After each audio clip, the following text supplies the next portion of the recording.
Jail, you're around a bunch of men all day, all night, 24 hours. There's no girls there.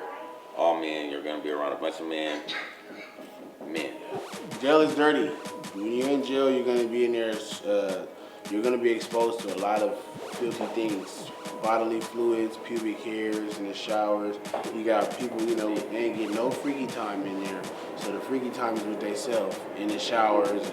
It's just nasty. You want to live in the bathroom. I mean, you get out of bed, you might trip over the toilet. You're gonna be sitting there asleep 2 in the morning, and somebody gonna be farting right there next to you. They might be peeing, and if they don't sit down when they pee, like whatever, or get low when they pee, well then you might get some splash on your face. Who knows, man? It's not player. It's not nothing that it's not nothing that you want to do. Time is passing you by. You're just getting old in there, and you're the same as everybody else. Whoever you is in the streets, whoever you was, that don't matter no more. You're gonna get in line. You're gonna fall in place. You're gonna join a group, or you're gonna, it's gonna be tough for you. You're just the same as everybody else. You're just a number, period. There's nothing about that that's smooth at all. And then when you get out, you're still in baby prison because now you got probation, you still got parole.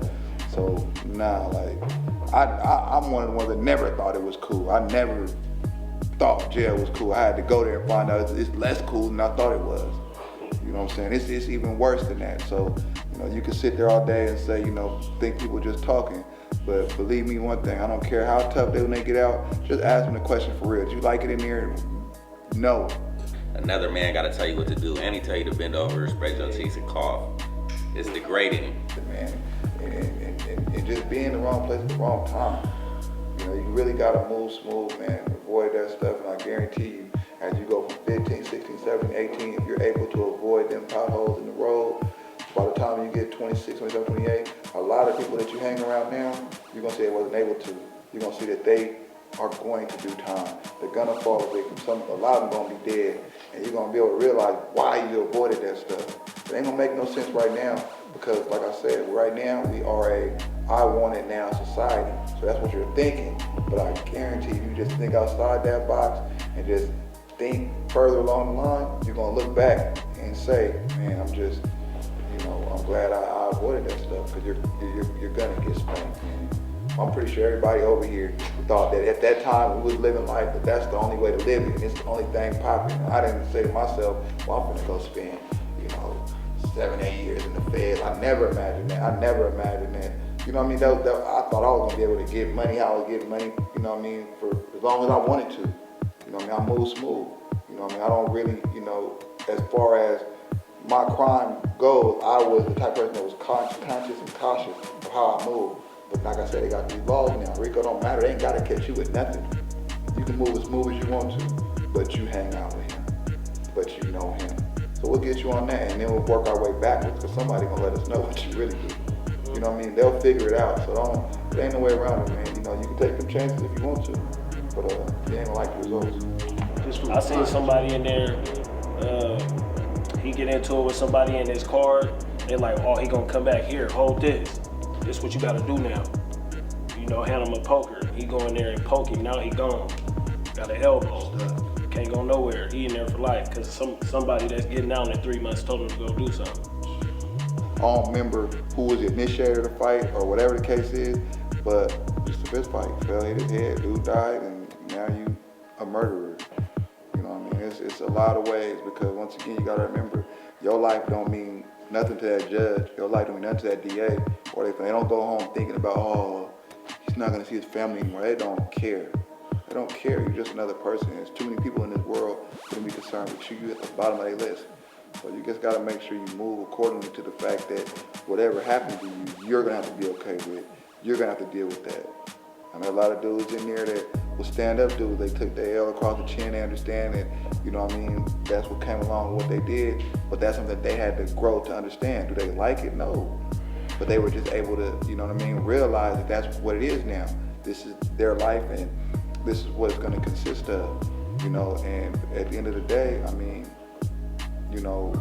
it's not hard. It's not difficult for you to go in there and never come home, because nobody that's doing the job of putting you in there cares.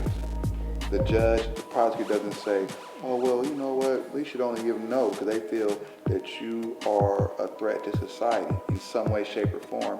And if we allow you to stay out here, you're going to do more. They're thinking about themselves, oh, he might someday be able to run up on me coming out of the grocery store. They put themselves in whatever situation that you're charged with. Not what actually happened, but what the charge says. Society does that.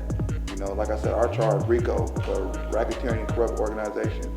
Half of us organizations that we're in couldn't organize a picnic. But due to the fact, the way that it's put out there, it puts society on alarm. Oh, they're a criminal organization. You know what I mean? And the words, the charge itself scares society. So if they say first degree murder, second degree murder, they're not gonna sit here and say, oh wow, it was just a fight and he actually, no, that's not what they're getting into. You're a murderer. You can catch an L just for talking on the phone. You know what I mean? Conspiracy to commit murder. There was no crime committed. I got a homie that gets killed, get on the phone, call a couple homies, I'm gonna go here, grab this, I'm gonna go do this. Now no shots is fired, the police, we don't even know that the phone tapped. The phone tapped, so they watching the whole time, they following, and by the time we even get anywhere, they done already pulled us over, you know, get caught with everything, right? Going to high speed check, whatever. What I'm getting at is this, just for that simple conversation, right? An overt act, I'm a documented gang member, right? Like bro said, just because I know him, I should know everything. They told us is, hey, you're like the Three Musketeers, what is it? One for all for one. Everybody knows what everybody's doing. And just for simple conversations, conspiracy to commit murder, you know what I mean? Boom, now with a 15-year conspiracy to commit murder, nobody's even been killed, no shots have been fired, you know what I'm saying? And then boom, gang enhancement with another 10. So now you're 25 with AL, I had just left prison, and you know damn well 25, and you ain't coming home. It's very hard, at least back in the days, to come home. It's still hard. You don't want to get no L. So what I'm saying is, even on a phone conversation, the homie can call you mad like, oh yeah, you know what, whoop, they done got at me. Hey man, I'm finna come by, check you out. He can really come by to talk to you. However, the police don't know all that. They come by to your house, you done say, yeah, come through. He go bust a move, and now you involved. Conspiracy. Now either what you gonna do, you gonna get off the pot, right? What is your, you know, sometimes you're gonna have to eat that. You're gonna have to eat that one, right? So you don't have to eat it, just don't do it. Don't be on the phone talking wet. You know what I mean? Don't do anything. I mean, it's really not worth it. Ain't none of that shit worth it, man. Ain't none of it worth it. Fentanyl, the situation with that, you got dudes selling dope, they're getting it from somebody else, they're just trying to make a couple extra bucks, not even a big man. He might have a personal sack. He cutting you off some. You know what I mean? He dies. Well, now you finna sit down. You finna sit on that bench. You didn't have no intent of hurting nobody. You was basically sometimes just trying to get high for free. You know what I mean? I got homeboys that, you know, I know grew up with. They was, you know, got some coke and they decided, all right, boom, I got enough so I can sell the homie some and I can still have mine. I basically ain't got to pay nothing. They thought it was a win-win. It was the biggest loss of their life.